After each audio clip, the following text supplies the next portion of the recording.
There we are. I need to see you to cue you.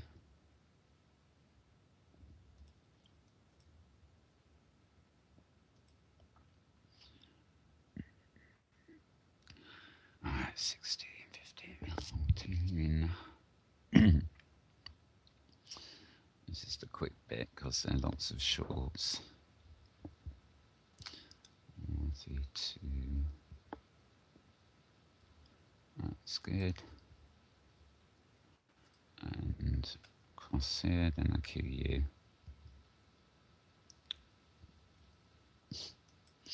So I'm queuing your camera, and we're 10 seconds away from live. So, oof.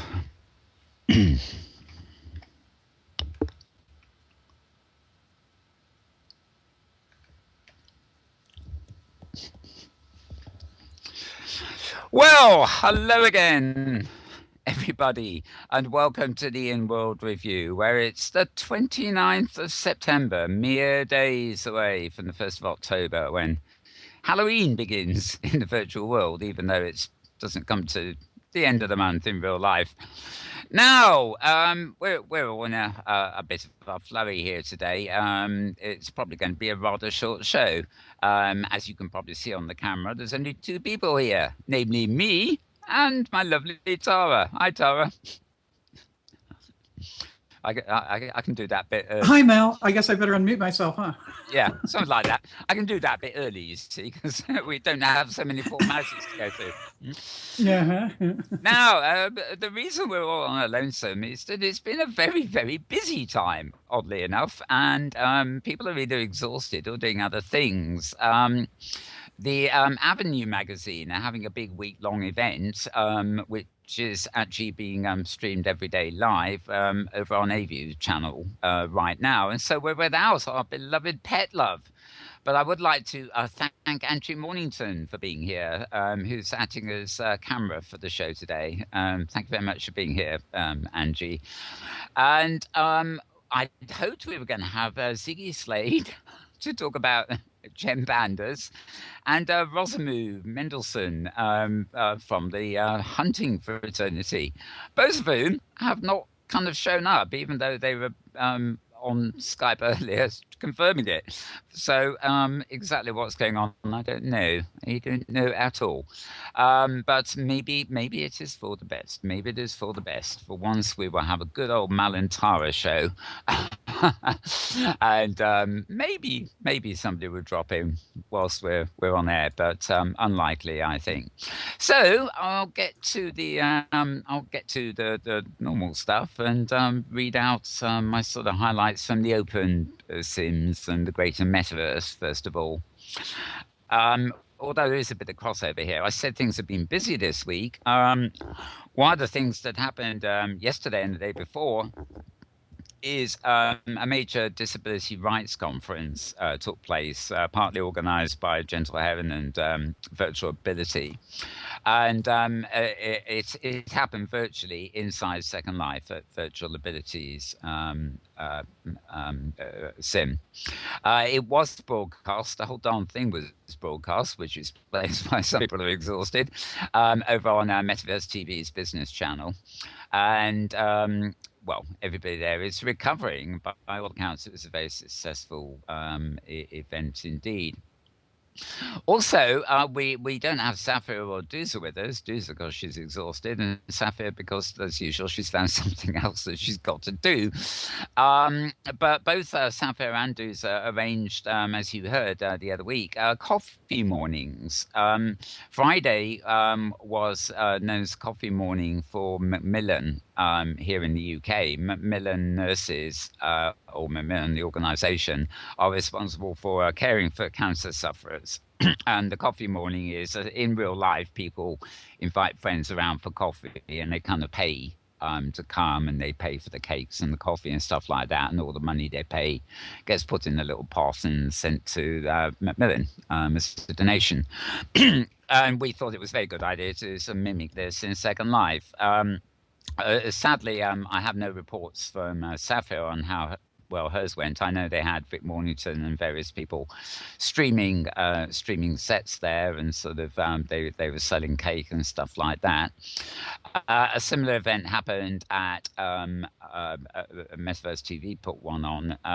It's again, I have no actual figures, though I was there when Mankind Tracer played, because Metaverse had some live performers, and I know I think it was about it might have been 30,000 lindens or something raised during Mankind's bit alone, so it seems fairly successful. I don't, no doubt we'll find out by next week what the final figures for both of them were.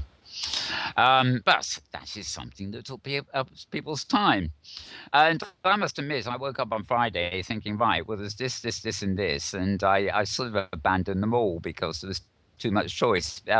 In London here, there was the folks from the Royal Geographical Society were involved with, or Digital Urban were involved with a Future Cities conference over at the Barbican. And a large component of this involved virtual modeling of cities and virtual planning of cities for the future, and very tied in with sort of serious aspects of what you can do with virtual environments, both in terms of tracking information and prototyping builds. So that was seemingly very interesting too. But again, this is all stuff I'm going to have to catch up with on in the later reports. So back across to more general news, what's happening on the technology front. I love Hypergrid Business's headline on this. I actually broke it a couple of days later, but Hypergrid Business said, the much hated 4096 is fixed. Now, those of you who are just saying, what's he talking about? The 4096 bug is a thing that's been holding the hypergrid back for a couple of years. Hypergrid, for those of you who don't know, is the method by which all the independent OpenSim grids are actually joined together. So you can teleport between grids as easily as you can teleport between locations in somewhere like Second Life or Inworlds.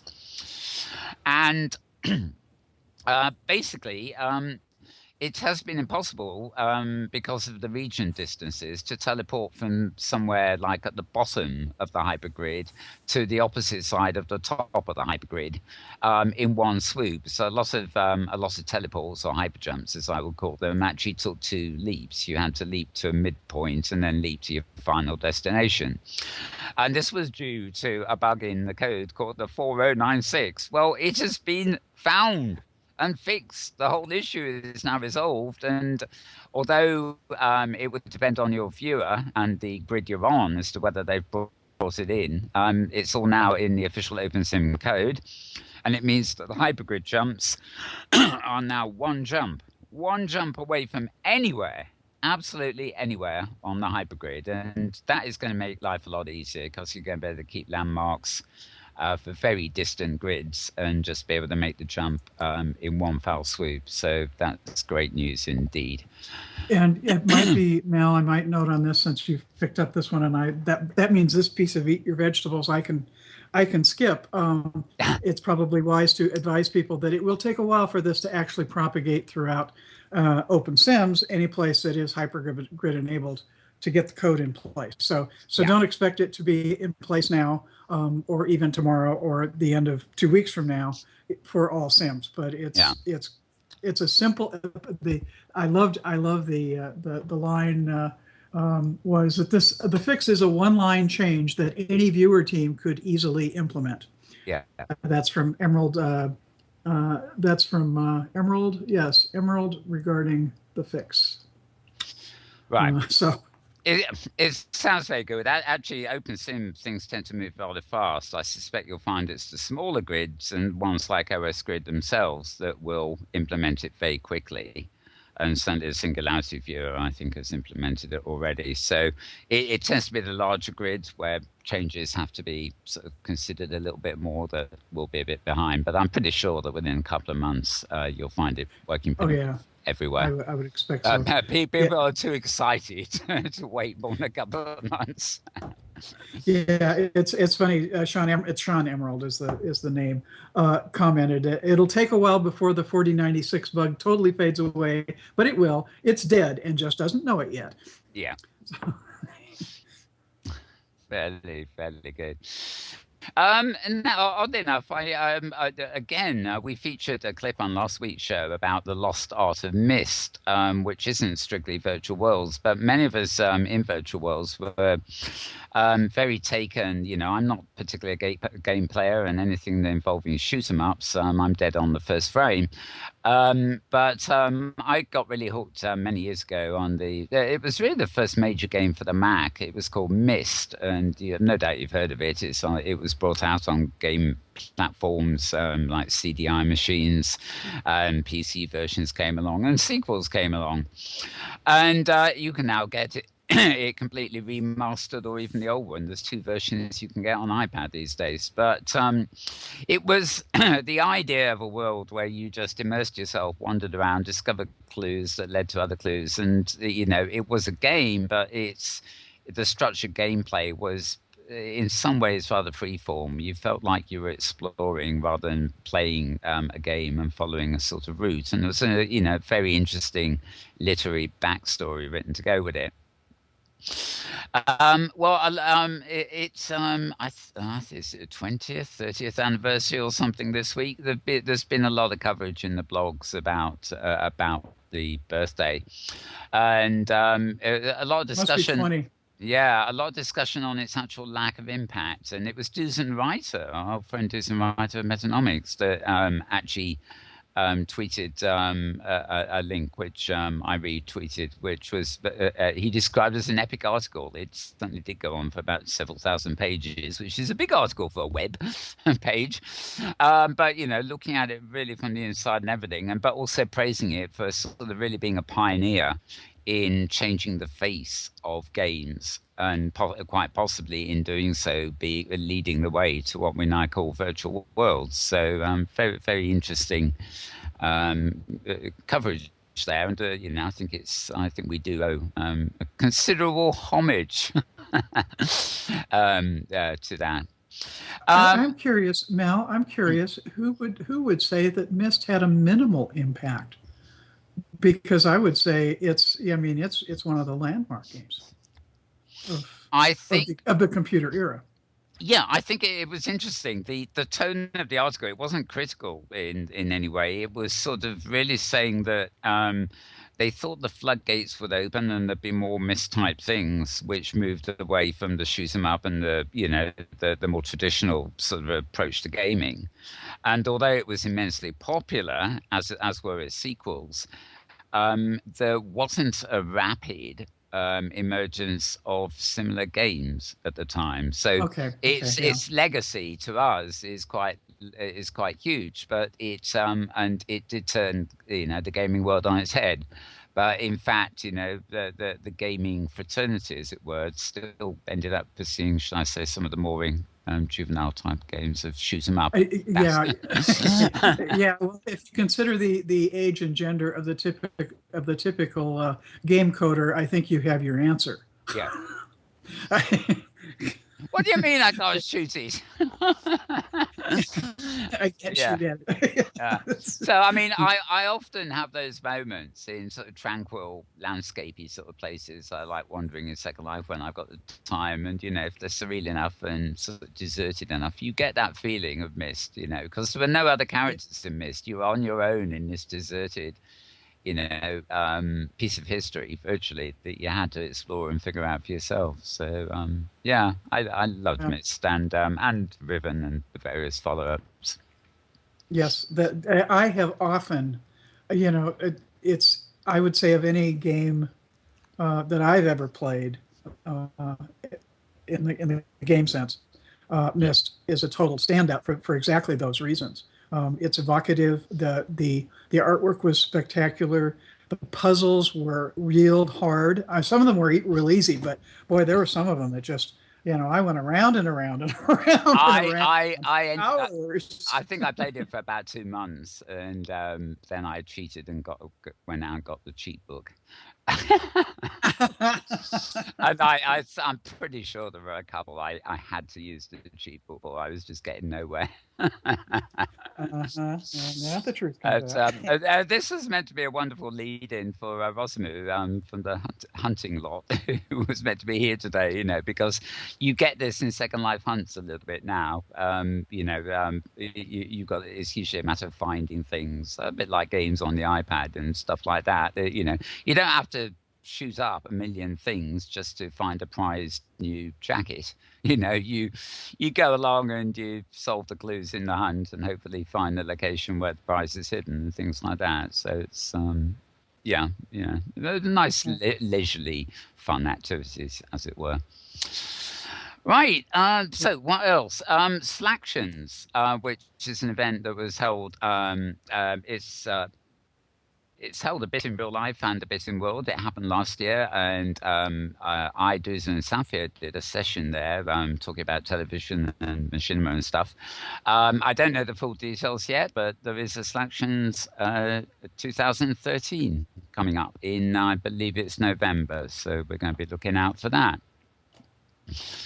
Now, the In Second Life, where indeed we are sitting and wearing costumes that we bought off independent creators, which are now apparently owned by Linden Labs as opposed to the creators. Yes, the saga continues. We did discuss this last week. I think it's worth mentioning, though, that there are an awful lot of blogs coming online, criticizing the new terms of service. And somebody I'm a big fan of creatively, Tuna Oddfellow of the Oddfellow Ball, which is a sort of wild psychedelic dance happening, which he's built textures and shapes and stuff. He controls the whole event with a HUD, and you're sort of fully immersed. He actually, he was in Second Life just before this show, sending out the appropriate message saying on as normal at noon in Inworlds. He and his partner have moved completely out of Second Life and taken the Oddball and all the associated stuff over to Inworlds, where they are guaranteed that the copyright in what they've created remains theirs. This is a high-profile departure, any way you look at it, and it is going viral. People are beginning to realize that although Linden Labs has said, we didn't really sort of mean that when they brought in new terms of service, they haven't actually done the decent thing and repealed the terms of service and gone back to the old ones. So who do you believe? And in fact, this very day, I believe, there is another major meeting happening in World. I said it was busy, which is a discussion on this and how to petition the lab and arrange an exodus if they don't succeed in their petition. So clearly people in World, as the news and the implications have trickled down, continue to be very worried about this. And the departure of Oddfellow and the Oddfellow Ball is a sad loss, but a great boon to Inworld's platform. Which Mel, let me cut in on this because this was one of the major items on my list as well. That the event that you refer to is a discussion. It is going on right now. It started at the same time the show did. Yeah. And it appears they've crashed the sim at least twice that I've been able to determine. The sim is full. It is impossible to get in. So, that sort of response is the sort of thing we only see when when something has gotten some pretty severe traction. And given the fact that this item broke about 3 weeks ago, and it's continuing to pick up steam, I am going to be very curious to see if Linden Lab comes out with another change to the terms of service sometime really soon. There have been at least 2 people that I'm aware of, majors, who have done follow-up notes to the lab requesting, further reactions and comments, to which there have been no replies, which does suggest to me that perhaps the legal bunnies in the background are scurrying to come up with a suitable revision. We can keep our fingers crossed. I think this is doing them terrible harm.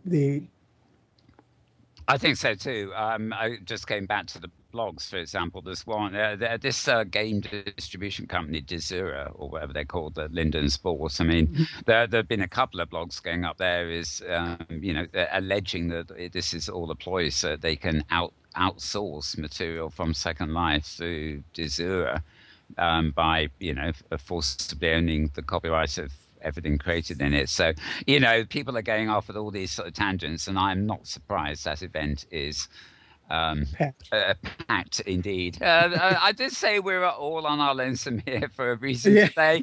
This is yet another one of the reasons. I mean, as you must have realized from discussion we've had on this show in previous weeks, this sort of thing is rather dear to our hearts. And, even the fashionista community, who tend to live in their own sort of world, after fashion. No play on words, Bad. no Oh, play on bad. words intended. Bad. But it's that was accidental, believe it or not.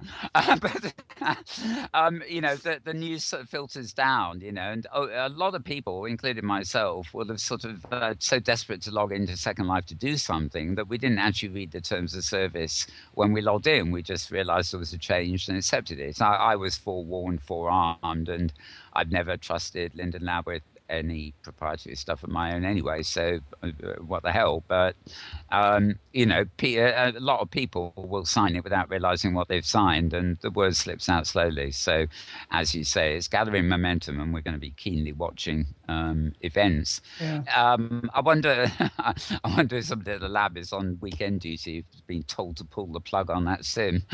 Oh no, it's just been, I think it's been hitting capacity, and Yeah. as I say, 10 minutes before the hour or so, I tried to get in and figured I'd park an alt in there so I could read the text, because it's all being done in text. Ah. And couldn't get into the sim. And so at that point, I figured, okay, well, that's presumably there will be transcripts that'll get posted after the fact. Yeah. So those who are not able to be there will have the opportunity to read the I'm sure very feisty discussion that's going on. They had established some ground rules for the session, and this is being done by, it's a community activity. This is not Linden Lab sponsored or anything. Oh no. But it was interesting reading through some of Tuna and Shava's comments, and particularly related to the kind of the what if scenario that they raise of what if Linden Lab went bankrupt, or even sold the company. Yeah. Given the current language, that the comment that was made was, if Linden Lab go bankrupt, I have to establish my rights to the receivers, who will assume anything not locked down is with the property, i.e. Yep. Linden Lab. Date by date, image by image, how likely might it be that Linden Lab goes into receivership someday, you figure? Want to bet your creative output on it? And then Shava says, Tuna and I are small fish. This would be worse than the IRS audit from hell if it went poorly. And relative to artists, many artists were likely savvy and relatively prepared, which is a good point. It's a point well taken. Well, in the case of Tuna's show, the people that have gained out of this are Inworlds, an open sim-based world, but they are a lockdown grid, a bit like Second Life, so they're not on the hypergrid. And they're getting a lot of traction, not just for Tuna's show, but for it's long been a home for refugee artists from Second Life. They get more prims, they can do a lot more there, and it has a sizable community in its own right. And if you are anybody who's actually watching this show live as part of our parent show, the Metaverse Week in Review, may have seen a clip I showed shortly before we came on air. And this was actually an advertisement for In Shape from Inworlds. Did you come across this, Tara? I missed that. Right. Okay. Well, we showed the clip at the start of the show, and I've actually signed up for the beta. I was amazed. My iPad actually found my Inworld's avatar name, which I'd forgotten, which is very odd indeed.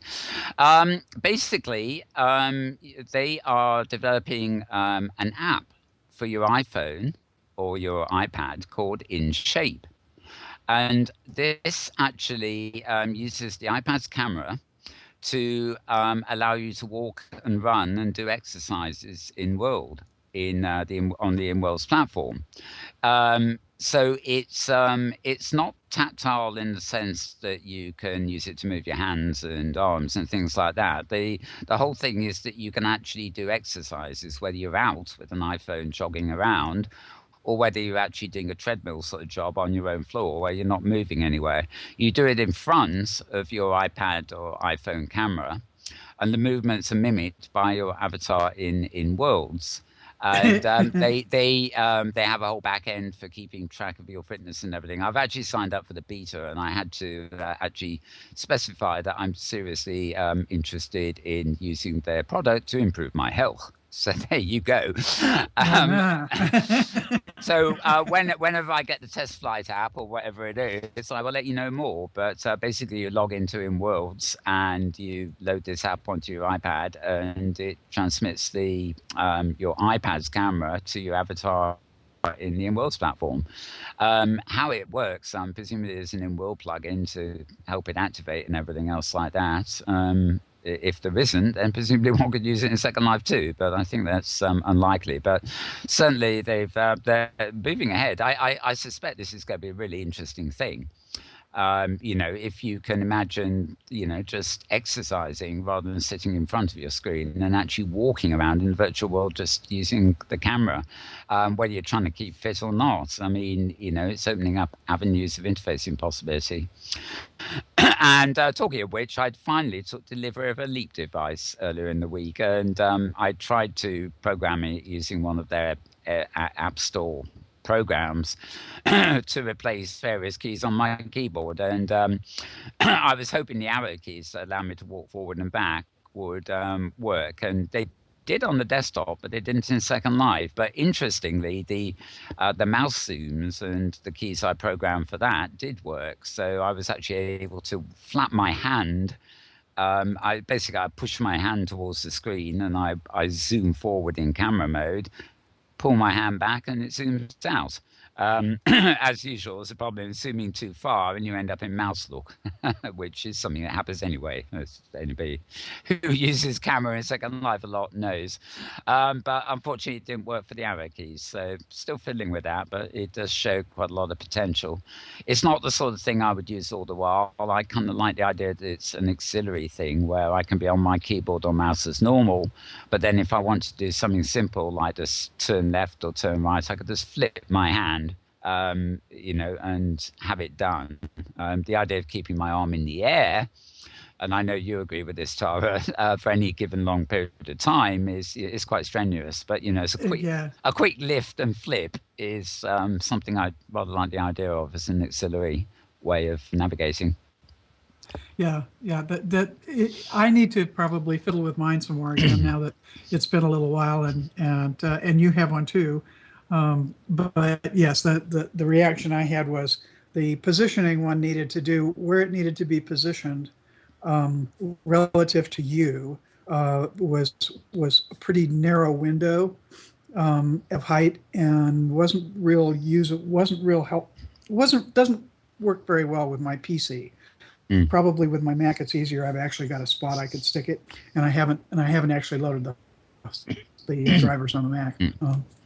It's I was checking out the specs on it, and it actually basically it's very fussy about your having your hand above the receiver surface, and whether it's closed or open, and how far up and down and stuff. But the actual specs of the device itself have a far greater range than what seems to be the defaults they've actually put into the software at the moment. So if I move my hand a considerable distance away from the sensors, nothing seems to happen at the moment, though I gather the hardware inside the sensors are actually capable of picking up a much wider area than they seem to be using. So their focus is on getting hardware manufacturers to put it in their devices and also to get software built to run with it.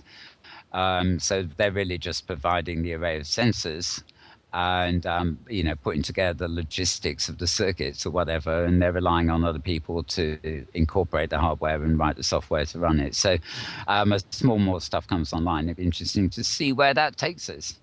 Anyway, I have it. Indeed. I have it, and I play with it, and I've enjoyed myself playing with it, but I've avoided straining my arms too much. So there we go. Yeah, you're totally right. I wouldn't describe it as strenuous so much as it's strain.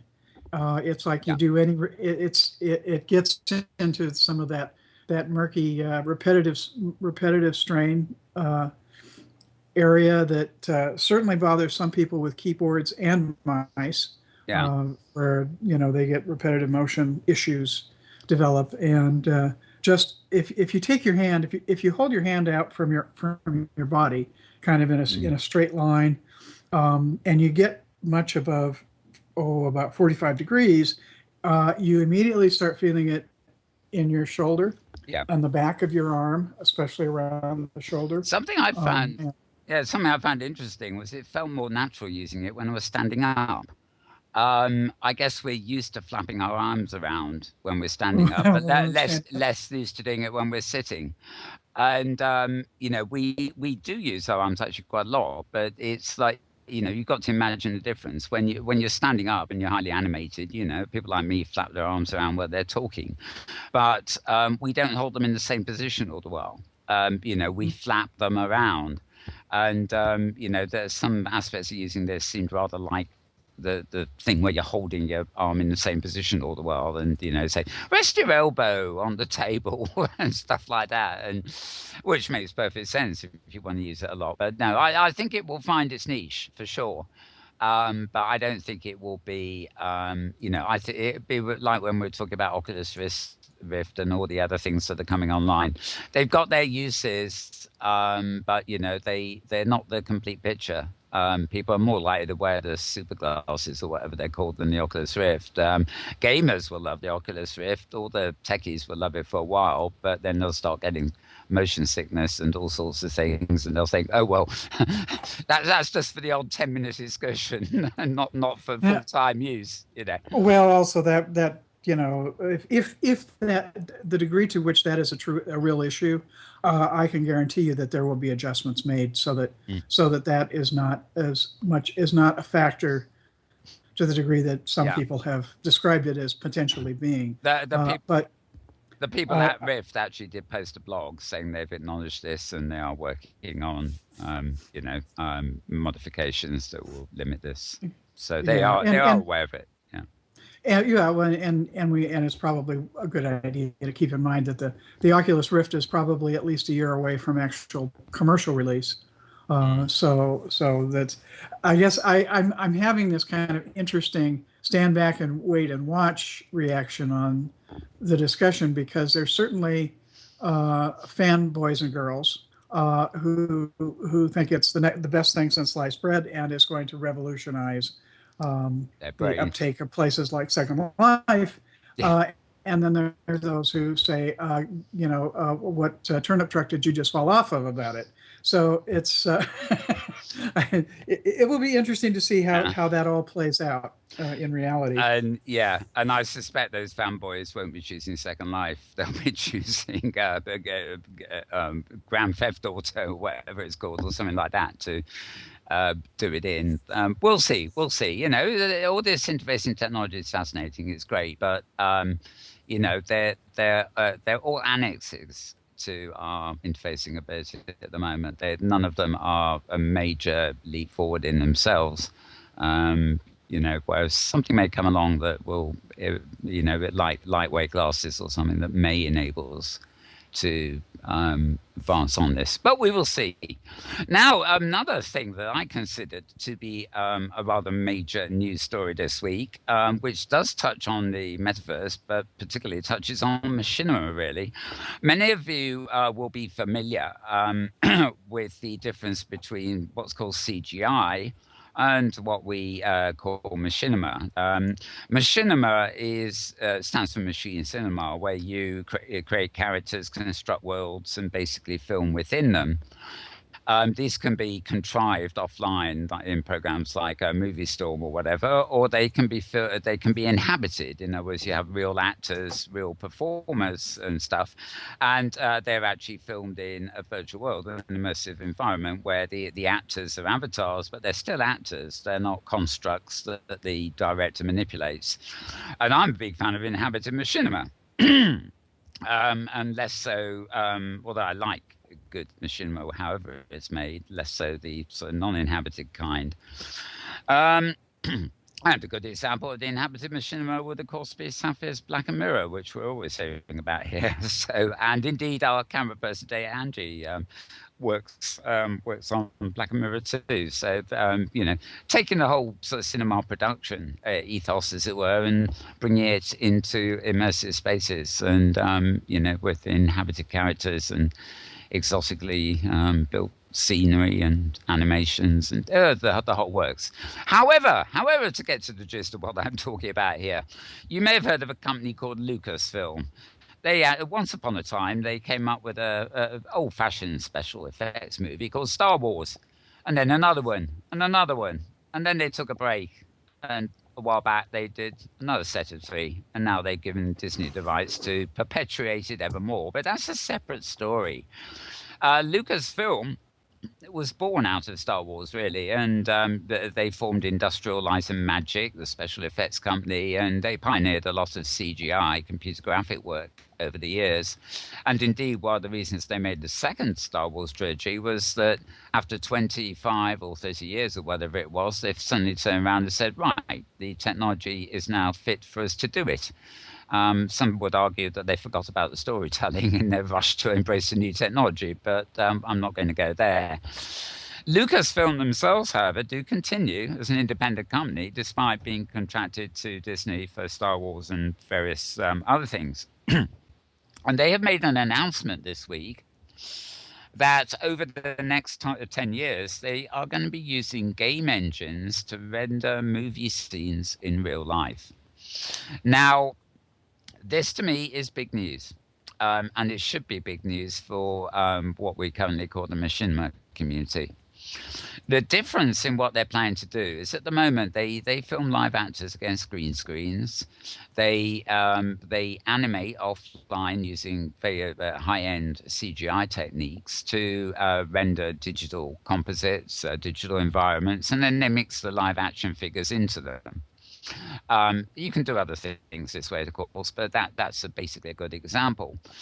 Using a game engine, however, is a very different kettle of fish. They are sort of seeing themselves. They say the graphics, and we're not talking Second Life here, but the graphics capabilities of game engines now are so realistic. Pardon me. That's what you call a frog in the throat. Live on TV. Never mind. The graphics are now so realistic that they actually think they can do feature-length movies within a virtual environment, not like Second Life per se, but using dedicated advanced game engines. They will then be able to mix their live-action characters and actually have them acting in a game engine environment. So instead of being filmed against green screen, they will be filmed against the game engine environment, and they'll be in it. Now, if this sounds familiar, this sounds to me very much like an advanced form of what we call inhabited machinima. So, interestingly, they project that over the course of 10 years, their cinema filmmaking is going to move into this realm. It'd be interesting to see where machinima moves out of its current status within the same next 10 years. I can see these two colliding at some point, possibly to major advantage in creative sense. So I really think Lucasfilm's announcement this week was quite a major thing on that front.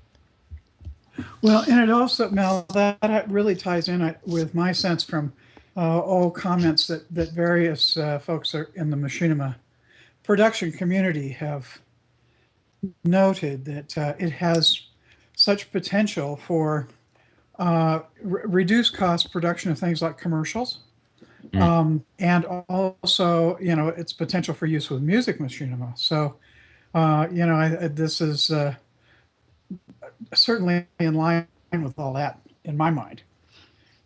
Interesting, the music machinima thing. The music video you mentioned, because in Japan, there's one very famous one in Japan. There are several virtual performers around there, and I'm not talking about.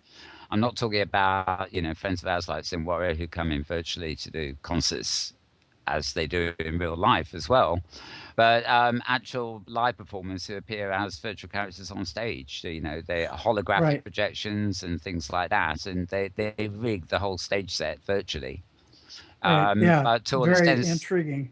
To all extents and purposes, those that go treat it as an actual concert. They see the hologram on stage, they see all the effects, and they think of it as a live event, even though a major portion of it is virtual. So interesting where we're going to be in a few decades time. Interesting blurring of the lines. Yeah. Okay, well, talk about blurring the lines. I actually, if I want to read a web page, I normally launch it. If I'm on Second Life and this machine, I launch it from inside Second Life, not normally using Linden's Viewer, which is crap in my opinion, but through my external web browser. But I'm not one who really goes around the web searching for virtual worlds I can get into via web pages. But some people prefer to do it that way, as it were. And one of the pieces of software, or grid itself almost, that's been nearing this is the Pixie Viewer. Now, we had a demonstration and learned quite a lot more about this than we knew before from Sonny Salamander, who never has made it to this show yet, but at the OpenSim conference, he was very eloquent about all this. At the moment, it's sort of been beta. If you go to the web and load the Pixie Viewer, you get into Pixie Grid, which is like an open simulator grid that the creator runs himself. And he's demonstrated things that you can do, like select prims and actually send the data to a printer, a 3D printer, so you can print out, for example, 3D constructs made in OpenSim out into a 3D printer. But of course, it is like a virtual world in itself, and as it's actually embedded on a web page, its tool set looks very different from the standard tool set you get in the Second Life viewer, or indeed one of the many OpenSim viewers out there. It's much more simplified. All the power you expect is still there, but the metaphors of the interface are somewhat different. Anyway, the news is that Pixie Viewer will be public. The Pixie Grid and hopefully the hypergridding that you can do from it will actually be all online for everybody to use before Christmas. Yes, before that time of year when everybody, well, it's another form of present. Sometime before the Xmas season, you will be getting a Pixie Viewer on the web. So you'll be able to jump in to a virtual world via the OpenSim worlds anyway, via the web. And I'm not entirely sure whether this will use WebGL, but if it does, it would mean that you will be able to access OpenSim from something like the iPad. Even if there isn't an app for it, you will be able to load it into Safari or one of those clients which actually supports the plugin. So interesting stuff. We'll look forward to the holiday season at the end of the year to see if we can get into OpenSim via the web. Right. Well, since we're on the subject of interfaces that the mashups, as it were, we did mention a week or two back that SL Share was coming in Second Life, which is the ability the option from Second Life to be able to post directly to Facebook. Yeah. And this is now in, at least it's in a semi-release form. It's in they've announced it officially. It's available in it's available in, just a minute, let me find my notes here. We did actually, at the top of the show, along with the Inworld thing, we ran the clip for that, and You ran the clip, yeah. the new Linda Lab clip saying what's great and new about Second Life, which we all know, but Mm-hmm. the general public doesn't. Whether sticking a YouTube clip up and letting Second Life users know it's there is the way to publicize the new and best of Second Life. I don't really know. Right. It's like preaching to the converted, really. But anyway, they've been doing it. Yeah. Well, it's the thing. It's in some of the release candidates at the moment. It is not in the actual release version yet. The word is. This is from the Second Life third-party viewers meeting. As to how soon it might be available in the release candidate, it depends on how well the various candidates currently in release channel perform. Currently, the metrics currently look good, but it's more likely it will not become the part of the de facto viewer for at least another 2 weeks. So apparently, if you go sign up for the right release candidate, then you can get it if you're dying to have it before it actually comes out in the official viewer. The other question that's come up is what about third-party viewers? And to cut to the chase, it's up to the third-party viewers to add the feature. It's it's an API sort of situation, I guess, that they are certainly free to add it to their viewers for Second Life as they see fit. And so that's kind of interesting. It is as the video notes more than once. It is entirely opt-in. In other words, you are not automatically signing into Facebook by virtue of signing into Second Life. And not only that, you can kill the connection anytime you want to, and it's not going to be posting stuff unless you specifically ask it to. And it also, the other thing I thought was a good move on their part was that the default setting is to post to your friends. It's not posting to the entire world or anyone. So there's a plus there that you still have control over as you do individual posts. Of course, the issue here, the real issue to my mind is that Facebook's absolutely stated flat-foot policy is real-world identities, whereas Second Life has a very clear-cut position of it's entirely up to you whether you reveal your real-life identity. You don't have to. There's nothing in Second Life to demand that. In fact, if you out someone's real-world identity without their permission, that's grounds for terms of service action. So there's a bit of a conflict there because there certainly have been plenty of rounds of reports of individuals who have Second Life names set up as accounts in Facebook getting shut down.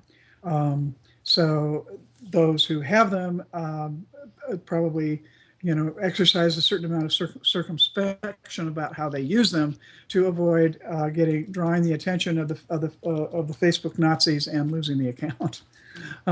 Also, another interesting question that Hamlet brought up is what about the ability to post to a Facebook page, which is the workaround that you can create a Facebook page that's for your avatar name, but there isn't currently in the SL share feature the option to post to that page as distinct from posting to your Facebook name.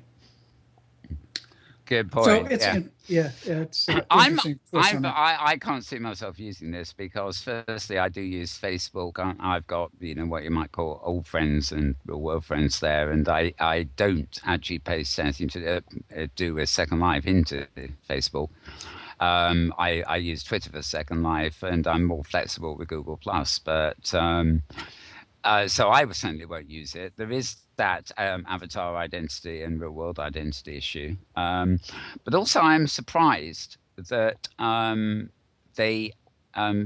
Labs are thinking Facebook.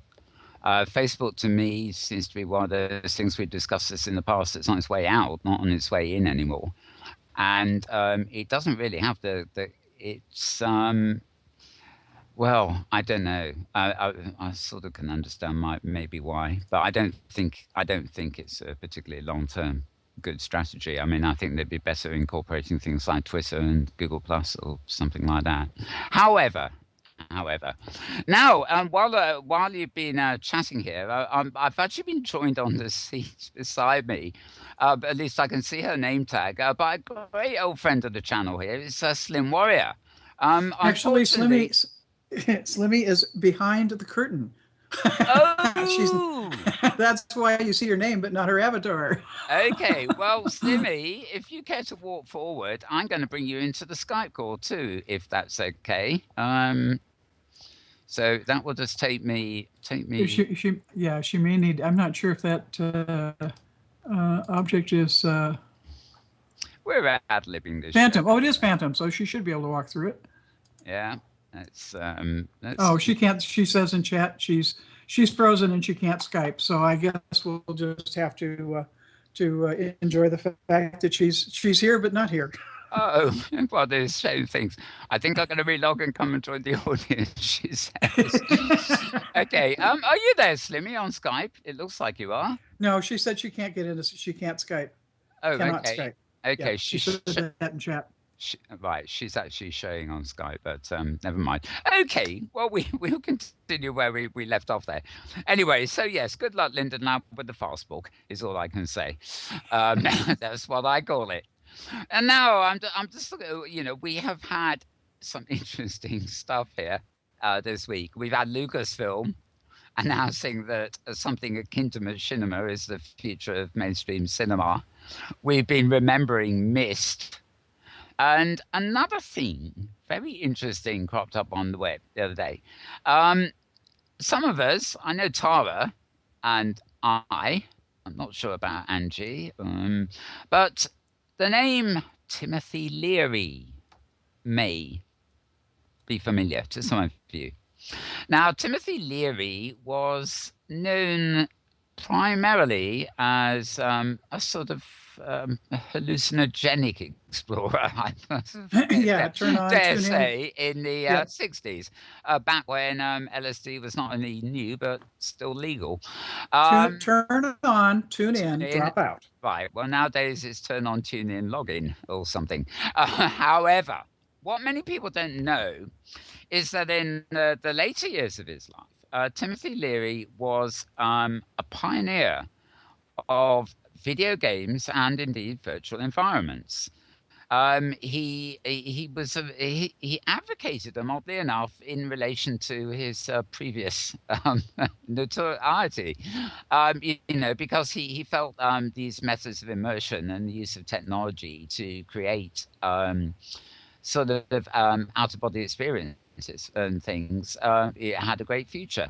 And I temporarily, hang on, I did just click on the link. I'm not sure whether it's the Smithsonian, but basically, Timothy Leary's video games archive has actually just been unearthed. And he died, of course, in 1966, and the 60s is what his name. Here we are. The material's been unearthed in the Tim Leary archive at the New York Public Library.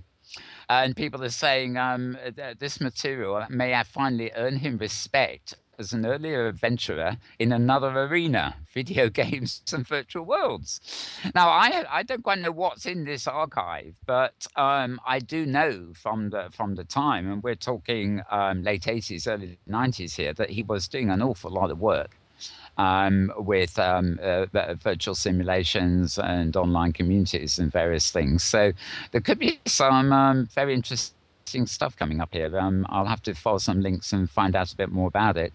But it certainly does seem it could be, for any historians, following the path of games and virtual worlds over the years, may find some very interesting stuff here, because we actually go back to Lucasfilm and a world, I've actually forgotten what it was called, but I think it was in the early 90s that they brought online for a short time. And it's really text-based, but it had avatars, very pixelated-looking avatars, and it's generally considered the first actual virtual world. I mean, it predated Philip Rosedale's Second Life by 1.5 decades or something.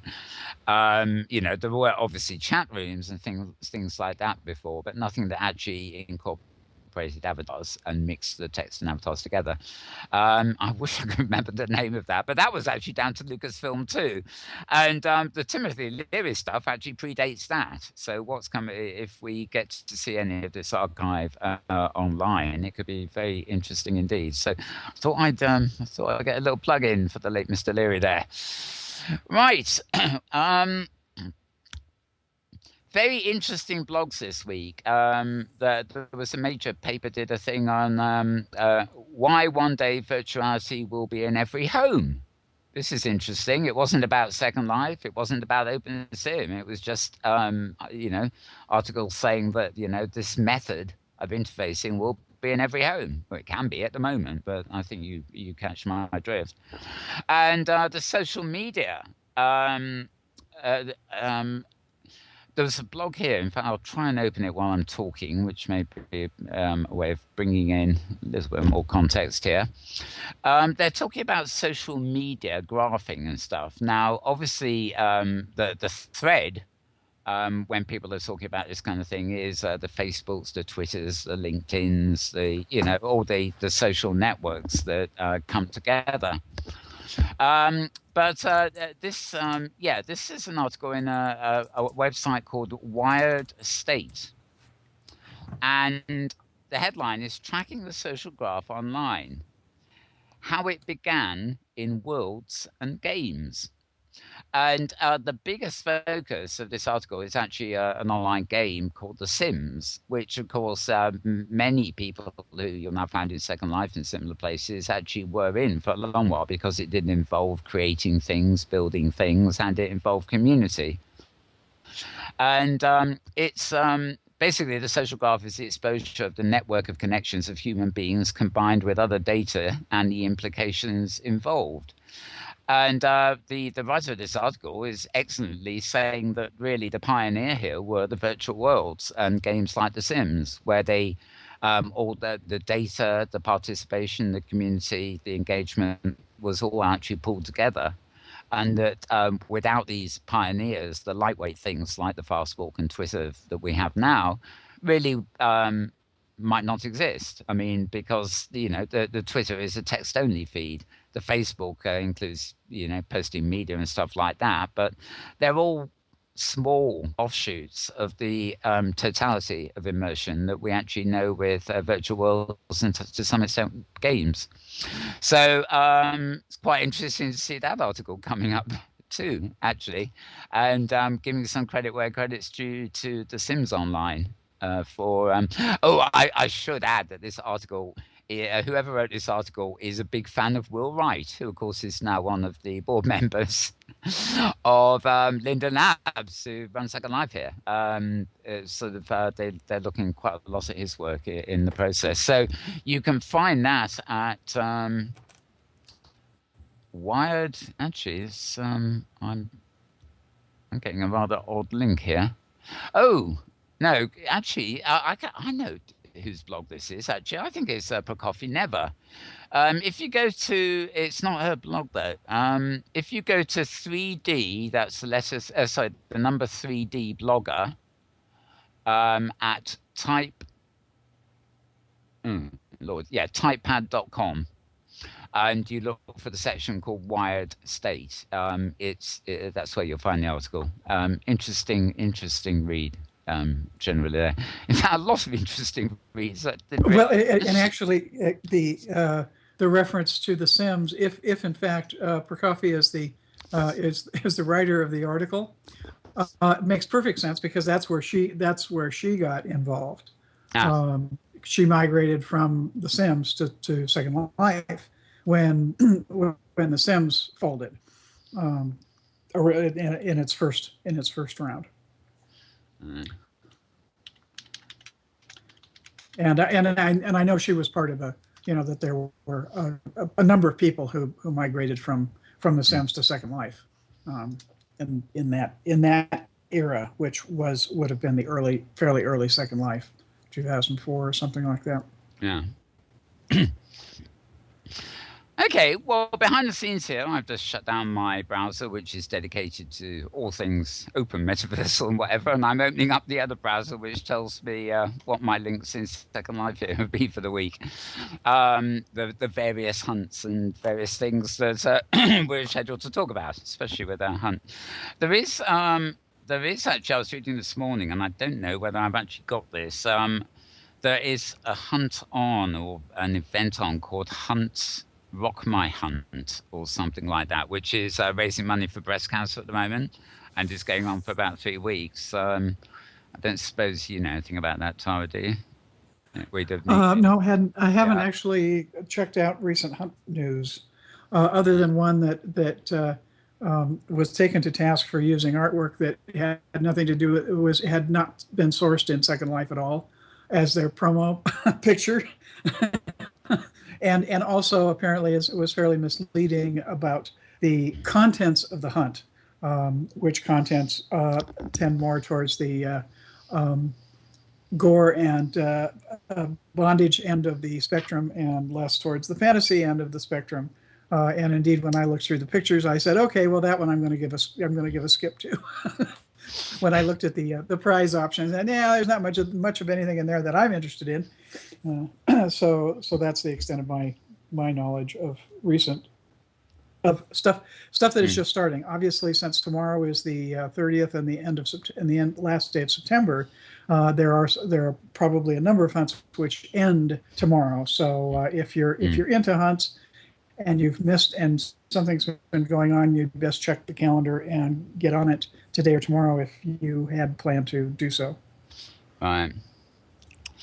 Okay, now I read about something in the week, and I sort of tweeted it, which is I didn't really know that much about it, but there was an event to mark the premiere of Michael J. Fox's new television series, The Michael J. Fox Show, and to raise funds for the Michael J. Fox Foundation, which is for research into Parkinson's disease. Now, I know very little about this, and Michael J. Fox being American, but I gather this is a show that's on real life TV or something. And the Inworld marks the premiere of it, and it was held to raise funds for it. And it was a gala evening. This happened on Thursday, by the way, and it happened. It was co-hosted by Team Fox SL and Creations for Parkinson, and it was held at the Rose Theatre Ballroom at the Angel Manor. And it's a shame. I don't think we knew about this in advance to mention last week. But rather interestingly, this premiere party raised the grand sum of 425,000 lindens in 3 hours for Parkinson's disease, which for a 3-hour event ain't half bad, Mom, as they say. Yeah. That's a few shekels to rub together. Yeah, I think that's near on what, $2,000, something like that. So for a Second Life thing. Oh, you're asking me to haul up my calculator here. What was the figure again? 425,000 lindens. We are fond of our virtual currencies here. We then have to spend 2 hours working out what they are. All right. Yeah, that's well, it depends upon what number you use for the linden amount, but that's somewhere between $1,500 and $2,000, which is a hefty sum, yeah, especially in that period of time. So yeah, good response on that one. Well, it's always good to see other legitimate nonprofits successfully raising funds in Second Life. Relay for Life gets all the press, and of course Relay for Life has a very well greased setup for optimizing volunteer efforts. And I'm speaking of the American Cancer Society globally, not just its the Second Life Inworld event, but it's also because of all that support, and how good a fit it is between the Relay for Life event and doing it in a virtual environment. It's given them I think a real leg up on getting really good traction for that. So I'm always pleased to see other good nonprofit groups able to successfully do fundraising in World 2. Great stuff indeed. Yeah. Now, I think I think we may actually be joined for a short while by Debs Regent shortly, who's just got IN to me in World and said, implied she's going to pop along. So I told her to grab a seat by me and then I'll add her to the Skype call. But meanwhile, I suddenly realised that we're ad-libbing between us this week, which is actually really rather nice because we're covering a lot of ground just by chatting. But was there anything else you had on your perfunctory sort of intro sequence that we haven't got around to? No, as various things have come up, I've dived into my little list and added my two bits worth, and I think I kind of just did a little check, and I don't see anything else on my list that we haven't already talked about sufficiently. So, unless we have somebody else dropping in soon, I've run out of at least news items. Yeah, we've all run out of steam. We need our Will Burns and people to keep us awake. Where is he? They're all at the controversial terms of service event, or they're all sleeping off the virtual ability event. Or where is everybody? Or they're doing something in the RL sim. or of course they're all gawking at the models or whatever's happening over at Avenue. That's true. Yes, that's a bit lifestyle-y for me. I might tune in over onto the other channel later just to see. It's actually on all week, so I think you'll find at noon Second Life time every day this week up until Saturday.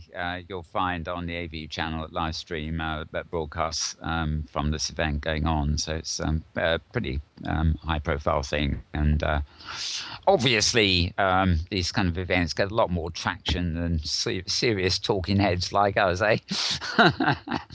No competition. We're going to watch the girls in their costumes at Avenue.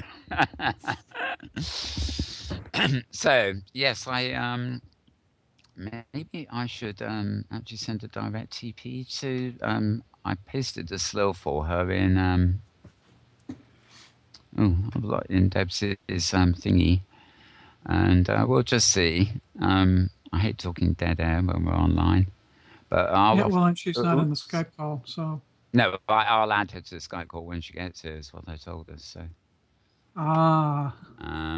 but we'll see. I sent her to tell you. Well, I do. I have sent. Yeah, carry on. I was going to say there is one other small item that didn't get mentioned, mainly because it completely passed me by, and that is this past week I had my, I think what would have been my 9th Res Day or my 8th Res Day. Oh yes, indeed, I mentioned that last week, didn't I? Yes, yeah. That was the same day as the virtual busy thing started. It was a few days ago. It's always kind of funny because I actually think of my Res Day as in June, the following June, from my what my avatar says was my Res Day in September, because while I created the account that September and I downloaded the software and I attempted to log in, unfortunately I was unable to do so because my Mac at the time was not running a recent enough version of the OS, and therefore was not able to use Second Life. And in order for me to upgrade my OS, I needed more hard drive space than I had. And so there was kind of this whole sequence of events that had to happen, which included also money, minor details like money, and so it took a little while for me to get from creating the account to actually being able to use it. All right. Okay, well, finally, I'm looking at our monitor. I've got a big cloud next to me, but we finally got Debs here. Hi, Debs. Hi, Mel. I'm sorry. Hi, Deb. Yeah, we have you on camera fine. I can tell from the monitor, but looking at my screen, I see a big cloud. But this is what we call Linda Loud's here. Welcome back, Debs. Thank you. I haven't got voice synced or anything. Oh well, don't worry. We've still been doing it solo today, and we've actually been rabbiting along for a while. We haven't got Will here today, so we can't actually continue. Oh. We can't quite continue the epic conversation. It might be a good thing because somebody said to me, you better watch it because you might get sued. Oh dear. It might be.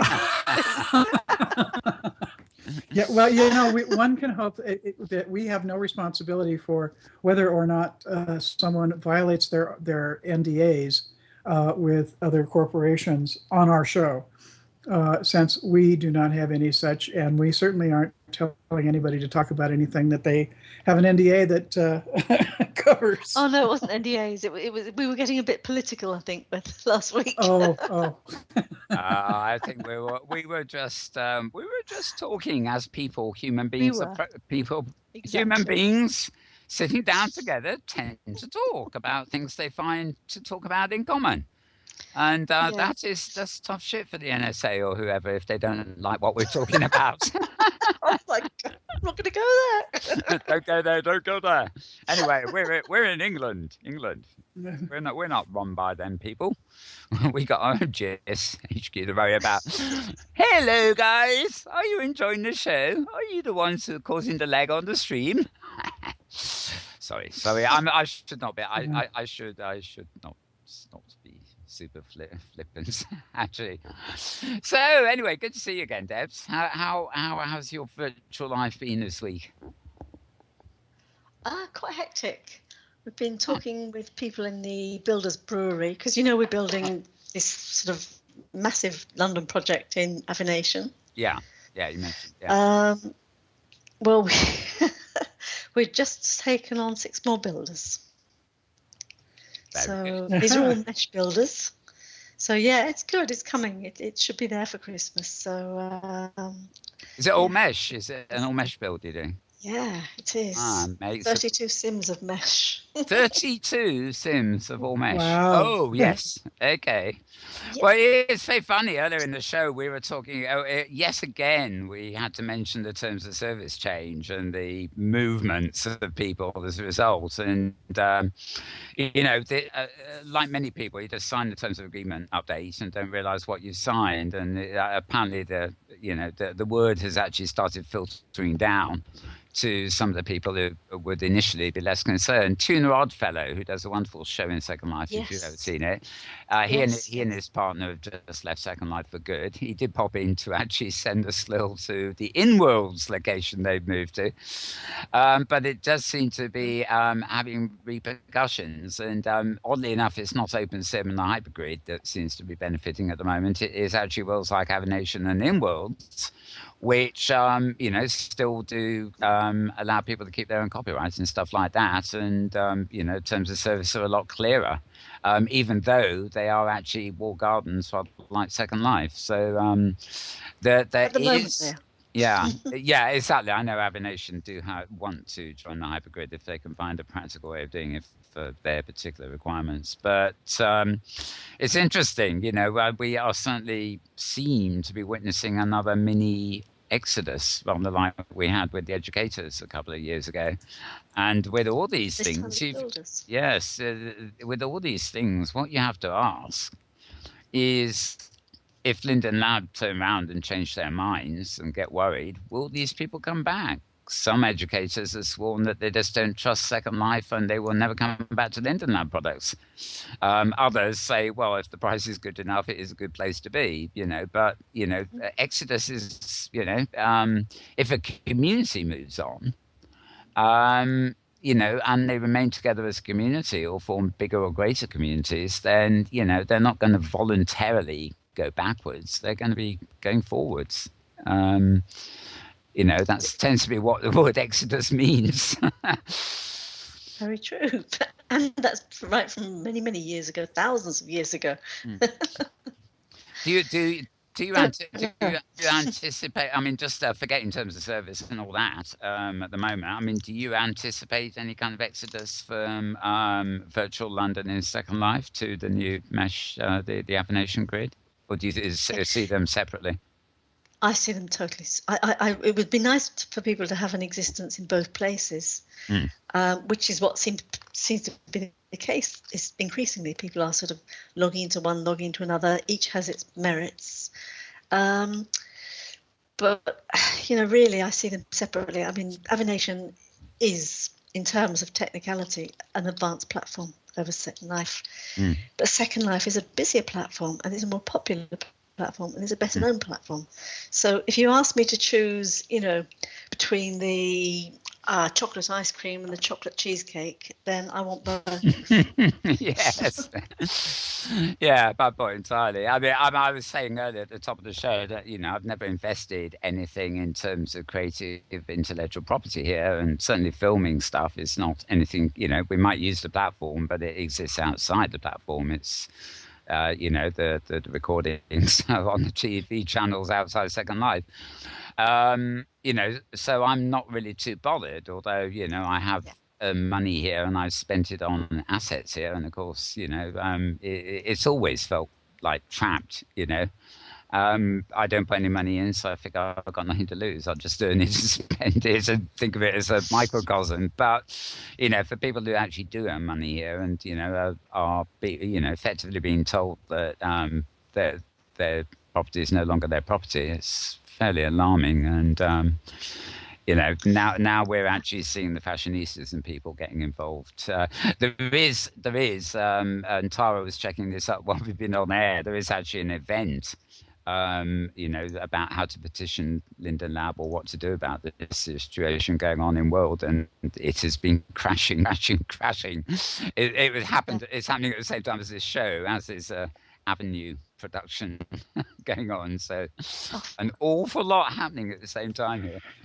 It does appear that the discussion is winding down. Of course, it's been going on for an hour and a half. The count in the sim is now down to 20. It has been running either that or it is recovering from a crash. Who knows? I have not had any direct feedback. I'm just doing a little map check here. But yeah, this is definitely a popular event today. And Debs, the event was all being done in text.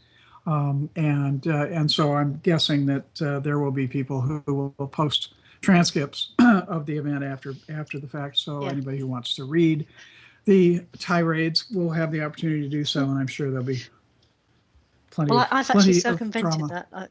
I've spoken to a lawyer about it, intellectual property and copyright lawyer. Oh, you have? What's now? Yeah, I'm curious what his I will tell you offline what the situation actually is. This is information I paid for, so I'm going to share it with you guys. Okay. Well, that's fair. That's fair.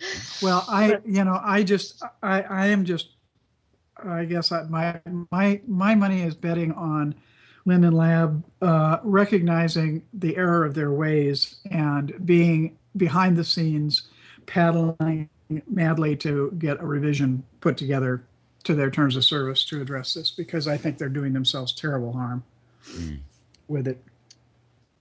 But that's my opinion. Yeah, I think that they have legal requirements depending on the future that they planned for Second Life and the other games that they've got. I think their game might be it might be covering a lot of bases, let's just say. That's probably the best thing to say. These changing terms of service might upset the people who log into Second Life and the community, but you have to put yourself in Linden Lab's position. They're a company. They're not our best buddies. They're not our friends or anything. Yes, we're loyal. We love the product. It's like you buy Mars bars. You'll still buy Mars bars as whatever. whatever size. See, I've got chocolate on the mind today. Yes, I actually agree with you. I mean, you've always got to remember that they are providing a service, but to me, changing terms of service is not good. If I enter into a contract with somebody, it is obligations on me, obligations on them. It's a contract. You don't, one party does not then walk in and rewrite the rule book. You go abide by a contract. And, the contract, to use Second Life, involves participation and building the world to a lesser or greater extent. There is no product here without the user's property and contribution. And you can't just turn around 10 years down the line and say suddenly it's not your product anymore. We're taking it all and seizing it and into our walled garden, and it's part of our world. It's not yours anymore. Now they're saying that wasn't the impression we meant to give, and blah blah blah blah. But there's been all sorts of stuff coming up in the week, including allegations that they want to resell Second Life's content through the Jazeera platform they bought, and other speculation that as we mentioned earlier that if Second Life, God forbid, went bankrupt and was sold, then the people buying it would consider, all our work, their work, assets of the company. But the world will stop there. Those assets would have no value because nobody is going to be creating them anymore. It ceases to become a living world. It simply becomes a product full of assets that would be useless to anyone else unless they're actually carrying on the vision, so to speak. I know that Linden Labs are a company, but I don't, it's like an ISP, take BT or somebody in the UK. What the hell do these people think they're doing? Entering into a contract with you and then writing to you a couple of months down the line saying we're changing the terms of service. It's not good enough. Contracts are contracts. What we sign is what we live with. And, that kind of behavior is just not on, in my opinion. So, I think, you can bring in new facilities. You can have a separate sort of contract for something new, I mean, arguably they could have had a separate ownership for mesh or something. I don't know. But the thing is, it's just not on to me to have, a company that just goes back on the contract it has with you. It's just not fair. I sign a contract in good faith to get a service, and I expect the other side to adhere to the contract I've signed. So, I do recognize their sensibilities as a company, but I'm afraid defrauding people of something which, if you've told them for 10 years that they own their copyright and then you suddenly change your mind they do, that's fraud of us in a way. I hope you've got a copy of TOS going down the years and when those TOS dates were and applied, because they're more useful. Yeah. From what you're saying, it might be useful to know when you had signed what contract and what you did after that contract and before the other contract came out. Well, I think basically the moment you join Second Life and register your avatar and everything, you sign the terms of service with them and you agree to that. And anything that's happened thereafter, as far as I know, has simply been a pop-up window saying, we've changed again, we've changed again, we've changed again. And for all I know, what the one I actually agreed to in the first instance is no longer valid. And of course, every time they change it, you're prevented from logging in unless you agree to the new changes. It's sort of like having an ISP that changes the terms of their contracts. And if you don't agree, you can't get online. It's taking the dependency level too far, Linden Labs know darn well that they've got a lot of users and they're not all going to disappear at once, but they're certainly not helping. To maybe they want to go after all new people who behave totally differently, and they want all those content creators, originals, to go away. Maybe that's the plan, but maybe. It doesn't. There's another thing I want to talk about actually. With yes, you. Yes, indeed.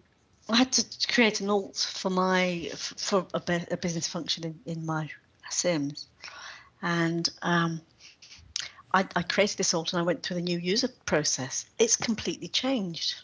Oh yeah, I've been meaning to do that. Do tell. Okay, you arrive on a beach. No signs.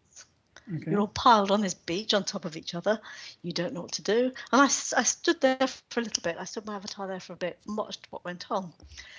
Now, what happens is it's actually a lovely little scenario, but I wish they'd made it easier for people to use.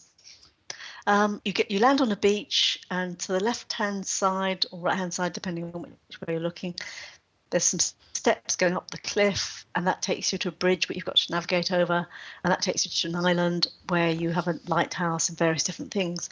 But what I saw was quite disturbing for me as a Second Life user who wants other users to come along. Is there were like a pile of bodies on the beach, and they seemed not to know what to do. Just this sort of pile of bodies, and I watched, and very few managed to navigate it up to the what do you call it? The up the stairs, off the beach, and into the actual experience itself. Now, when people disappeared, I aimed them to see if they managed to TP somewhere else, and I'm admittedly, it wasn't a huge sample. It was about 10 people. I waited till about 10. I waited a long time. Waited till 10 people sort of logged off, and I ended them saying hi, as you do. And every one of those had left. They were offline. So their retention rate. I think I saw about 2 or 3 out of 30 navigating up the hill. Their initial retention rate is about. Is 10%. And that's terrible. I don't know what you think. So what do you think about it? Is that a good rate? Yeah. I seem to recall seeing some figures, some initial retention figures from some years back of well below 10%. And of course, a sample like that doesn't necessarily. No, it's straw poll. Yeah, doesn't necessarily translate into what the statistics look like.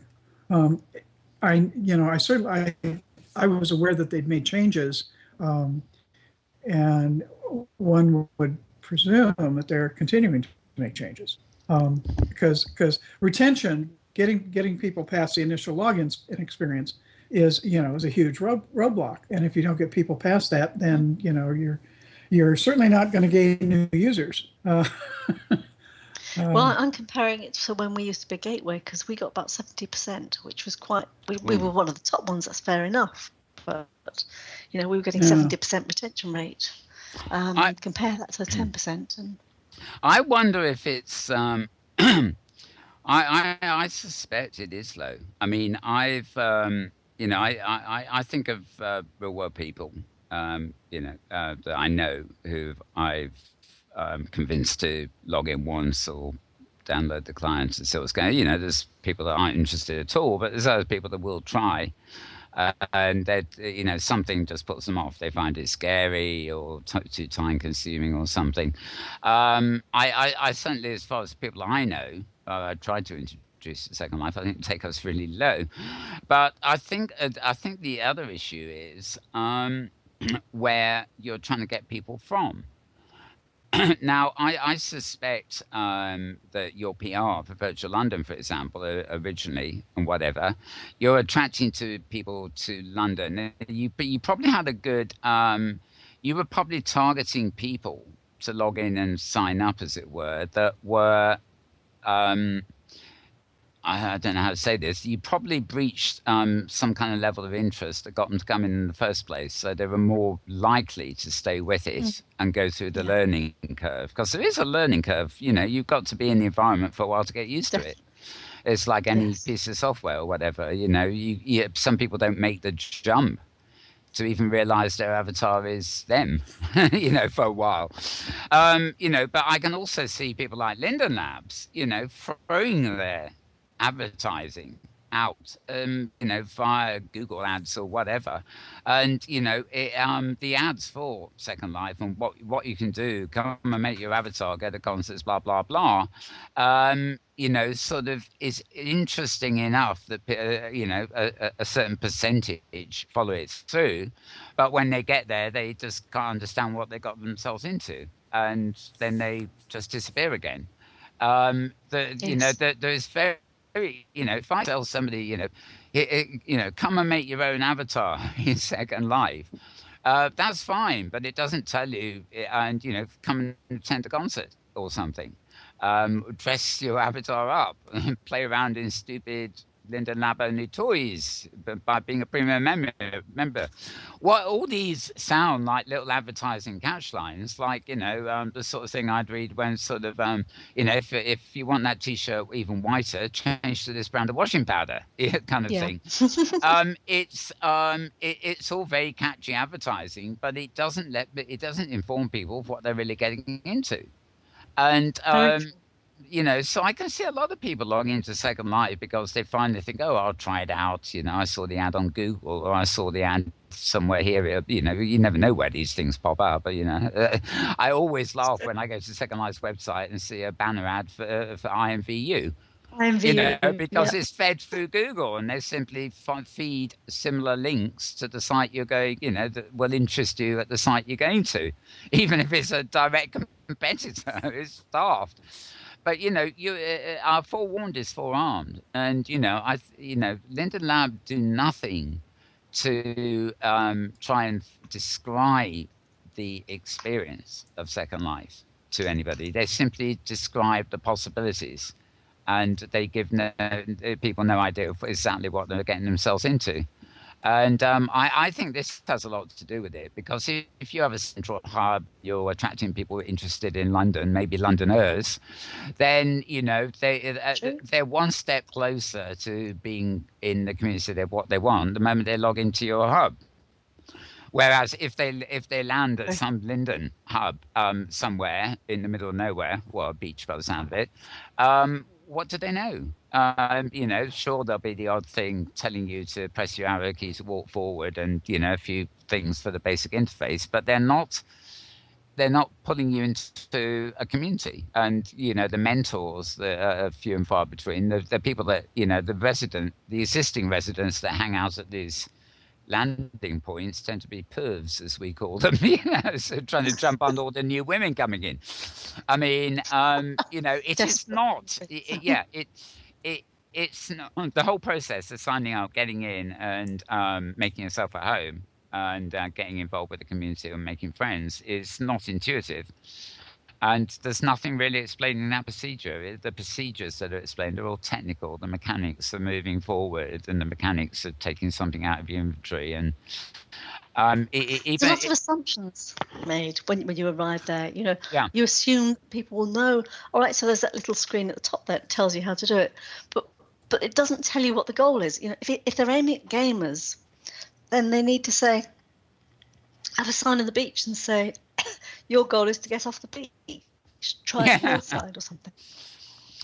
Yeah. Debs, would you run through your you have X bodies who you see on the beach, and some number of those bodies, X minus Y, manage to make it up the stairs. Yeah. And then there are the avatars that stay on the beach and eventually vanish. Now, my question to you is, who were you IMing? Who was I whatting? Who were you sending messages to? Sorry. I was messaging the people who I opened their profiles, all the people arriving on the beach. And as soon as they puffed away from the beach, I IM'd them and said hi, to see if they were basically alts like mine was and they were going somewhere, or to see whether they were somebody who just logged off. To see what their next step was, really. Had they gone from the beach straight to some destination, or had they gone from the beach to not being logged into Second Life? That was really the question I was looking at. Yeah. Okay, and so it was only on the it was beach. only 10% of those then that were still in world when you 10% IAM of them. the world, yeah. Okay. There's another piece of this that I can think of that could very easily be impacting your numbers. And that is, what about people who are logging in, creating an alt, and immediately logging off? Including those that's something I haven't even counted.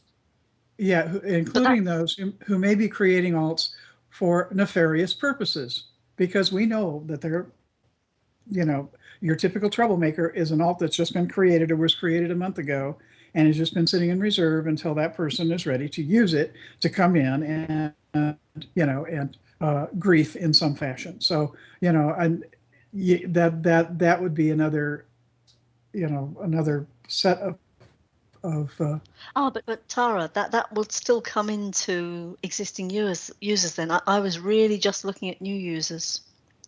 Oh no, I'm still talking. I am talking about new users. I'm talking about people who create an alt, who create a new user. They're not technically a new user. It's an existing user. It's not bringing new life. Not low life. Fresh. Okay. People. All I'm saying is that your avatars You're who right. have arrived on the new avatars who have arrived on the beach, and then disappear and are not in world, could include a significant percentage of avatars being created as you see them, who are being created and then promptly logged off, and therefore would be in your 90%, even though they're not in your 90%. You follow? That kind of freaks me out because that's not very nice to think that. Yeah, well, I mean, they could be. It does. I'm just saying. Then logging out. Well, I suppose it figures that an existing user who needs an alt is going to log in, create the alt, and log out again. If they need it immediately, they'll probably go TPs wherever they're going to be using it, and set them there. Yeah. So they'll pass through fairly rapidly. And if I was to invite somebody into Second Life, it'd probably be here, in fact. But what I would do is I give them the slow to come to, and then I'd be the one to greet them and introduce them to the world and what they've got to do. And if it's for a particular thing, we'd be focused on that thing. If it's just a friend who wants to try it out, I'd try and just brief them.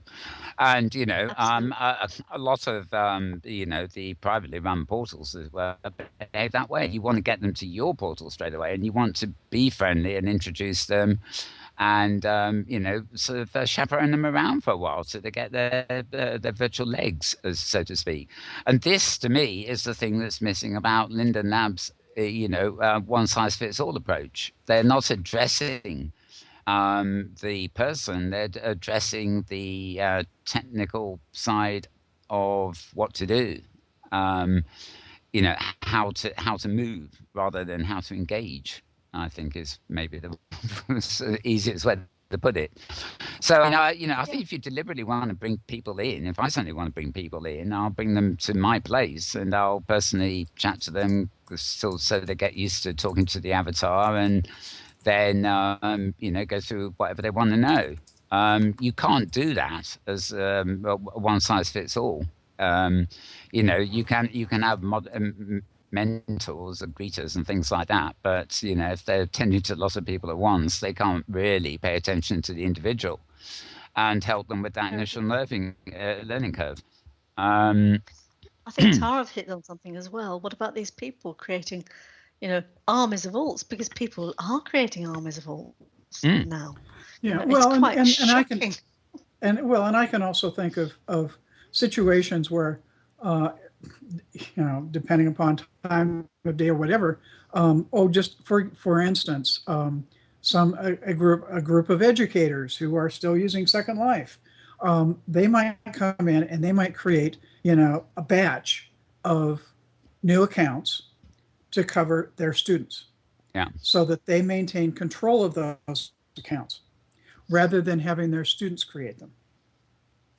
And those could easily appear as somebody comes in as an avatar on the beach, logs off, therefore would be in your 90%. So I can think of both legitimate and nefarious reasons why someone, would appear on the beach as a new avatar are, not be there for very long and log off. So, but if somebody you know, was a new user, a genuine new user, yes, you're absolutely right. There are loads and loads of. I mean, I've hands up. You know, I've said this is just a straw poll. I've said exactly how I did it. yeah. I've raised the concerns for me. I mean, maybe someone made 20 student accounts, all at the same time and logged them off as and when or whatever. But it was just that might be part of the count, but. I think it was just a snapshot. Yeah, just a snapshot. I think Oh, yeah. I think there's a lot of allowance for a snapshot. I mean, there could be just coincidence like 20 alts logging in and registering at once, but I think generally speaking, you've got to assume that if there's 30 avatars around you, even if 10 are new alts, probably 20 are actually new users. It could be any kind of numbers in between, but I mean it's very unlikely in most circumstances that all 30 are alts. But I mean there are a lot of alts about, and in fact, this is why I don't, you can't really trust Linden Labs user figures because if they've got 70,000 regular users. That might only be 40,000 because people who know how to make alts and use alts probably have more than one. So the number of users they have is people could be there in that list 3 or 4 times. There will be users who don't have alts, of course. Who've never thought of having an alt, but those that do use alts may have several of them. So you can probably assume that on average, a Second Life user has an alt, which means if there's 70,000 people around, it's really 35. The ones that are unique are outweighed by the ones that have several alts.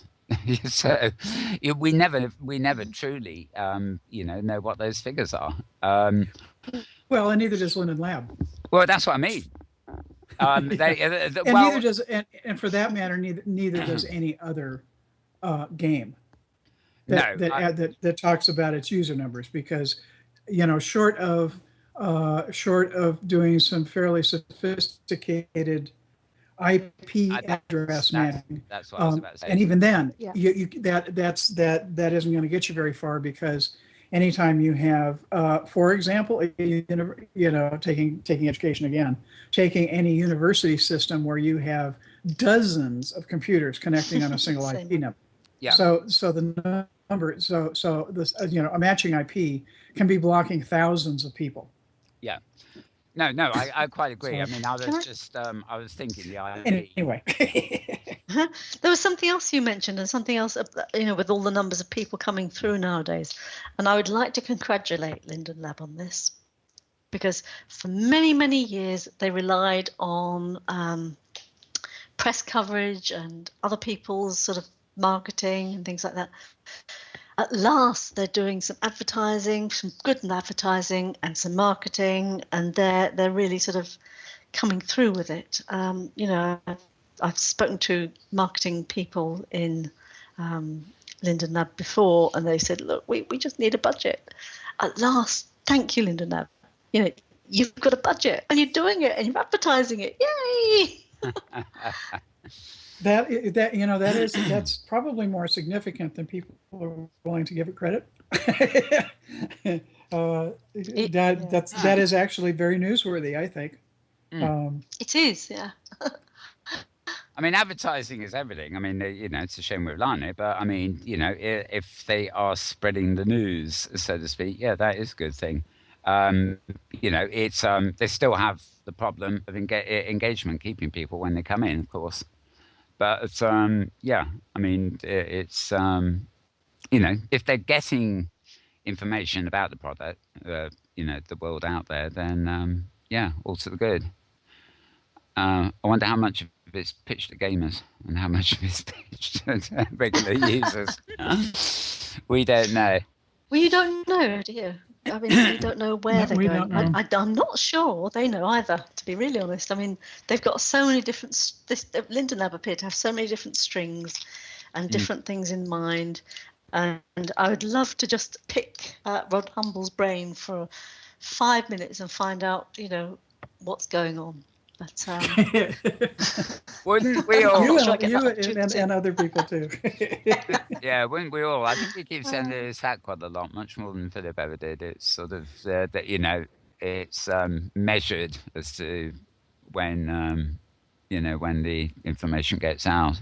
It's well, that's more like a corporation, isn't it? Like, for example, Oracle. You see Larry Ellison when there's an announcement to be made. Oh, no, actually, the funny, there's a really funny thing. There was an interview appeared about a week ago. Johnny Ive, the chief designer at Apple, and somebody else did a TV thing without Tim Cook, and it got a lot of traction because they've got an interview with these other the other visualizers as well behind the Apple thing. But there was some commentary afterwards about Johnny Ive being the kind of person who just wants to tell you what he's doing and is clearly not allowed to, because he's working on things that are like, years and years down the pipeline, and he's bouncing up and down there. Dev's, clearly really frustrated that he can't tell you all about it, that is life, I'm afraid, and of course everybody really wants to know what he's got to say, but especially people like Microsoft and Google. And yeah. Oh yes. Well, I don't think we need to know what Microsoft's doing. He's now running the audacity of Bulmer running around calling Google a monopoly. What the hell? Did he? Oh, yeah, Bulmer's on is out the door or close enough to it that he can say whatever he wants. You can say what he wants. It's just the hypocrisy of it, I mean, their tactics have been far more monopoly orientated than Google's ever were, even though there is an argument, when you get to a company of that size that they're monopolizing. But we went into that last week anyway, didn't we? We will. Yes. Okay. Well, we've been live now for near on 90 minutes. I think we all, given the fact that it's just been me and Tara for most of it, so it's not been too bad. But I think we ought to start wrapping. Now, I sort of got to the end of my list of Inworldy sort of things, Tara had rounded up too. So it's going to be a bit sort of final thoughts. The only thing I should bear in mind, of course, is that in 2 days' time we're at the beginning of October, and as I mentioned earlier in the show, Halloween really is one of these things that in Second Life especially really does take over the grid for about 2 months. There's already machinima coming in. There's already Halloween hunts planned, if not already started. Halloween's actually at the end of October, but you could believe it's going to be on Tuesday, basically, because October, everybody gets going.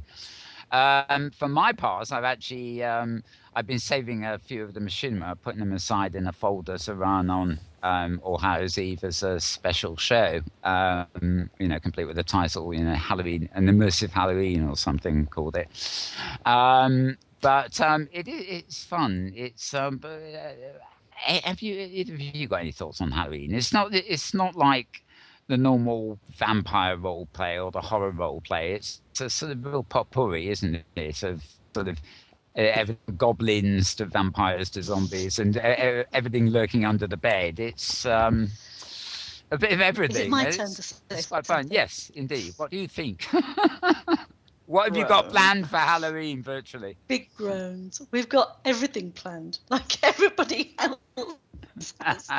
We've got Big Ben going up in flames with monster towers, and we've got a Halloween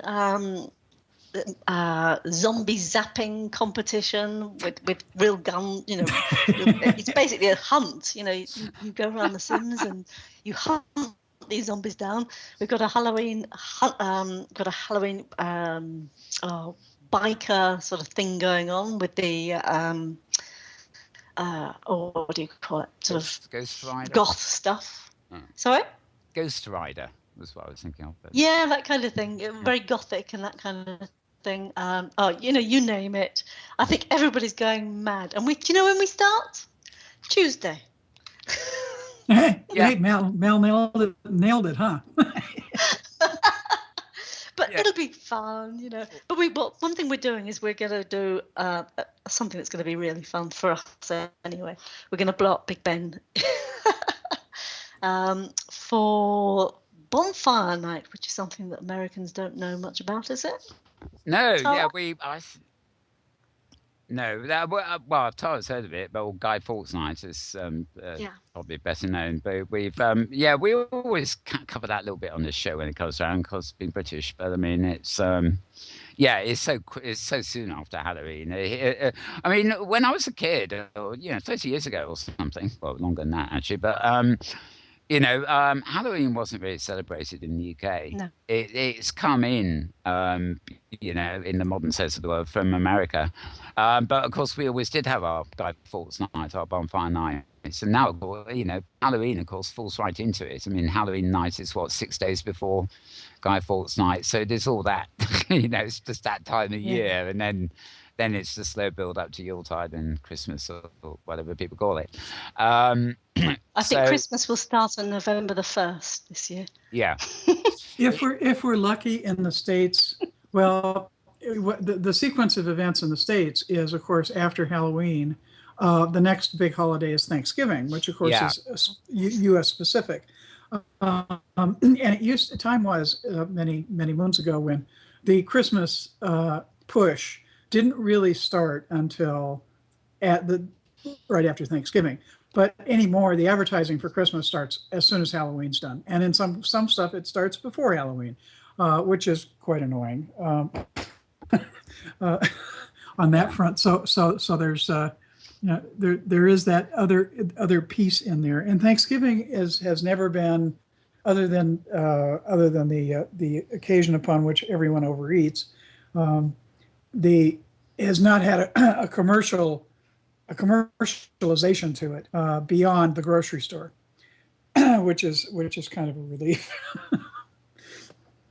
Yeah. And of course, the turkey is for Thanksgiving there, whereas the turkey is the Christmas thing. Yes. Yes. So all the turkey jokes are a bit too early in America, right? Well, I do know. Sitting here in our studio here in Chilbo, Chilbo always puts up Yuletide decorations and stuff. And if my memory serves me well, we do it for Halloween here too. So I suspect we'll be having. We have on some years. Just a couple of yards down the virtual road from where I'm sitting will be at this time next week. It will probably be Halloweenized, or whatever the expression is. So yes. We have fun with all that. Okay, I think it's about time we wrapped. I don't know about you, but my mind is going, oof.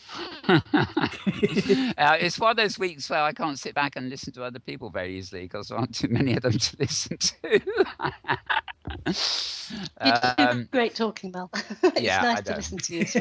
Yeah. You don't often get much of a chance, really. But I'm sort of I'm after the news bit at the beginning. I'm normally the moderator rather than the blabberer. Mm-hmm. But it's nice for you to have a chance to put your 2 bits worth in more. 22 bits or whatever. Yeah. So, any closing thoughts? Debs. Anything else or? Closing thoughts. Life to the university. I mean, we could go on forever and ever, when we get going, can't we? Just everybody, happy Halloween. Ooh, ooh, they're coming. Sarah. I'll tell you what, I'm going to send the virtual kids round to you for trick-or-treating. Oh, joy. Yes, well, we've still got Columbus Day to look forward to in the United States when we celebrate the ostensible discovery, the non-true discovery of the Americas by Christopher Columbus, who in fact wasn't the first. And since there were indigenous people here before that, it's kind of a silly holiday, but and it is coming up on the 12th of October, so it's before Halloween by a bit. Anyway, I'm hoping that I don't wash away here today. We are in the midst. I am in the midst of a RL Sim deluge and windstorm. So my fingers are crossed that I don't lose power before the day is out. Indeed, don't want that. Don't want that. I will tell everybody that Tara has stocked up on all the winter supplies, like UPS cords, I believe, and candles, and all the things she needs out there in the sticks. Generator. Can't lose her. Indeed. They sometimes last a good few hours, those blackouts. Still, never mind. Okay, well, I think we'll stop there. It did just occur to me that in the organic world, so to speak, as these things do, it seems to be the sort of quick sort of go from summer into autumn and then into winter, and the night's closing in. But it's also a period of time where, back in the day when I actually got off my ass to go to them, it's what I call conference season. There's an awful lot of conferences and events and shows and things that tend to happen in sort of late September, October, November. And I have noticed from scanning the feeds and stuff that there are quite a few conferences and events coming up in virtual worlds, especially Second Life. In the same period, we'll get in, things like Snactions are coming up, a couple of other interesting Inworld conferences and charity fundraiser drives. So we'll be bringing you all the news on that as it happens. But for this week, I think it's time to shut down the show, so to speak, because we have maybe about 2.5 hours worth of machinima from the week to actually show you. To keep you going to the afternoon or the night or the morning or whatever it is, wherever you are. So we'll get on with that, and we will be back here same time, same place. Thanks to Tara. Thanks to Debs. Thank you both. And also... You're welcome, it's a pleasure. And also special thanks, though you can't see her, to Angie Mornington, who's been doing a wonderful job filming us here today. And... good on you, Angie. Thank you very much indeed. So with that, I'm sort of hopping over to the channel, as it were, as we speak. And I'm going to cue the first of the clips, and we're away. Channel, as it were, as we speak. And I'm going to cue the first of the clips, and we're away.